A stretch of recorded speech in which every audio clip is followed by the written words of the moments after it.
किसानों का आंदोलन डे ऑफ फर्स्ट से आंदोलन शुरू होने से पहले 2 बार इनकी टेबल खुली बातों के लिए, लेकिन वहां पे भी बातें नहीं बनी। जब किसान आंदोलित हो गया और सड़क पर आ गया तो इन्होंने सड़क तक खोद डाली। आप सोचिए कि दिल्ली क्या किसान नहीं आ सकता है? आतंकवादी है क्या?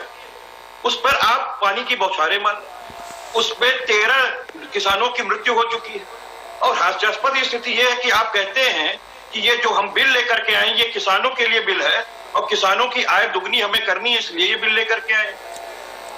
तो सबसे पहले सोचने की जरूरत है। कोर्ट ने कहा है कि आपसी सहमति बातचीत से इसका हल निकाले और मेरे साथ पैनल मौजूद है। पैनल में कपिल श्रीवास्तव जी, आप अपनी बात पूरी करें तो मैं वापस अनिला सिंह जी के पास चलूं। कपिल जी। तो मेरा यह कहना है कि जब डे ऑफ फर्स्ट से किसान आंदोलित हो गया और किसानों के आंदोलन को तोड़ने के लिए आपने शाम दाम दंड भेद तक बताया, आज तक के इतिहास में, भारत के इतिहास में कभी किसी आंदोलन को रोकने के लिए कभी भी सड़क नहीं खोद दी गई जो भारतीय जनता पार्टी की सरकार ने खोद के दिखाई। पार्टी विद द डिफरेंस, यही से पता चलता है कि कितना सख्त और तल्ख रवैया इन्होंने अपने ही किसानों पे अख्तियार किया। ये कहते हैं कि हमें घमंड नहीं है, हम बड़े संस्कारी लोग हैं। अरे अगर आपको घमंड नहीं है तो किसान को क्यों नहीं समझा पा रहे हैं कि जो एक्ट आप ले करके आए हैं ये उनके लाभ के लिए है? अगर आप नहीं समझा पा रहे तो इस्तीफा दे दीजिए, आपके बिल का कोई फायदा नहीं है। जिसके लिए आप कहते हैं कि बिल बनाया वो कहता है कि हमारे लायक ये बिल नहीं है। तो मैं 3 पॉइंटों का ही रेज करता हूं। अनिला सिंह जी ने जितनी भी बातें घुमा फिरा की थी, एक भी इसके एक्ट पर नहीं है जिसको कहा जाए कि उन्होंने समयचीन इससे सुसंगत तथ्य प्रस्तुत किए।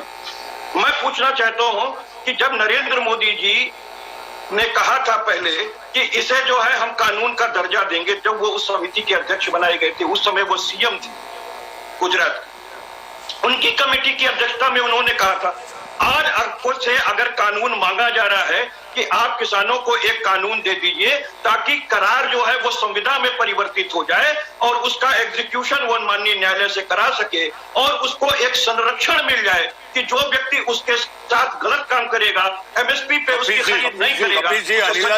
अनिला जी से सवाल ले लेते जी। एक सियासत के आप एक नुमाइंदे के रूप में देश के सवाल के मंच पर हैं। आपको नहीं लगता क्या आपके सियासी दल के रूप में आपके नेताजी अखिलेश यादव जी सारे किसान हैं, आप लोगों को कोई पहल कर ये समझाना चाहिए, बुझाना चाहिए कि ये जो आंदोलन है इसका कोई सकारात्मक समाधान निकले? कपिल जी, छोटा जवाब। प्रवक्ता को चुप कराइए। पहले राजनीति विचारों से होता है। पनीर जी, अनुकंपा पे आए। ये सीधी सी बात यह है कि अगर सरकार 3 बातों पे बात कर ले तो शायद किसान माने, और वो तीनों बात मैं पॉइंटेड करना चाहता हूं। एक तो ये कि एमएसपी को ये कानून बना दे, दूसरा ये कर दें कि कॉन्ट्रैक्ट खेती अगर होती है और उसमें किसानों की कपिल जी, इस समय ठिठुरन है, जी हाँ, लेकिन आंदोलन में गर्मी है।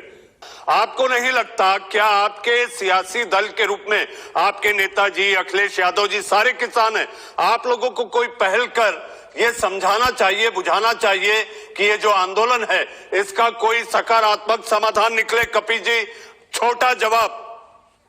प्रवक्ता को चुप कराइए। पहले राजनीति विचारों से होता है। पनीर जी, अनुकंपा पे आए हो, देश ने तुमको खारिज किया, शांत कराइए ताकि बात आ सके। जी, आप अपनी बात रखें, मुझे बहस खत्म करनी है।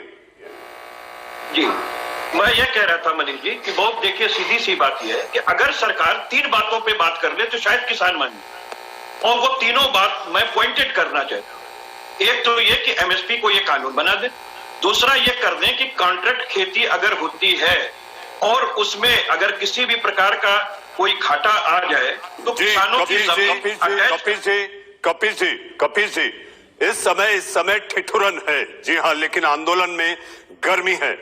मौजूदा हालात को देखते हुए मुझे महान साहित्यकार, जी हाँ, मैं फिर से दोहराना चाहूंगा कि तापमान लगातार गिरता जा